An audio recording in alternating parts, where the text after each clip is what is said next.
বাড়ি গেছি আর এখানে তো কাটছে এখানেও কাটছে আঙ্গুলে ব্যথা পেয়েছি। আপনারা কজন আছিলেন তখন? আপনার দুইজন আসলাম, তো একজন আইসে হেল্প করার লেগে প্রথমটা 10টা বস্তা ছিল।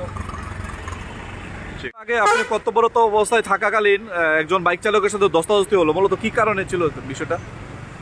অ্যাকচুয়ালি আমি এখানে ডিউটি করতেছিলাম, তো আমি এখানে দাঁড়া যখন স্টপ দিয়েছি ওই দিক থেকে একটা বাইক আইতেছিল, এদিক থেকেও বাইক আইতেছে, তো আমি স্টপ দিয়ে রাখছি। একটা ছেলে হেলমেট বিহীন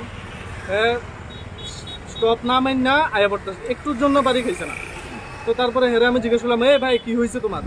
এই কথা কইছি। তারপরে ওখানে নেমে সেটা তুই কী করবি, ভদ্রভাবে ব্যবহার কর, এইসব করে সেরা বাবার পরিচয় দেয়।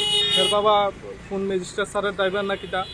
তো মাও আসলো সঙ্গে, মার সঙ্গে তার মাও আমরার উপরে, আমরা মোবাইল আমার লগের ভাইয়ের মোবাইল ধরে টানাটানি এরকম করতে। সেখানে পাশের দোকানদার সবাই আছে, দাদারা সবাই একাই আইছে, তারা সবাই মিলে রিটার্ন করছিল।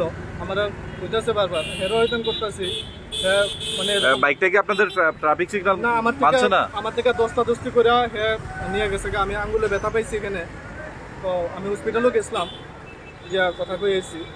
তো আমরা থেকে দস্তাদস্তি করে বাইক নিয়ে গেছে, বাইকের নাম্বারও নাই। বাইকটাকে আপনারা আটক করছেন না? না পারছেন। এখন কোনো ব্যবস্থা নেওয়া হয়েছে এখনো পর্যন্ত? আমি অফিসে জানাইছি, অফিসে পাঠাইছি। মূলত এই ঘটনাটা কোন জায়গায় হয়েছে এটা? ব্রহ্মাবাড়ি।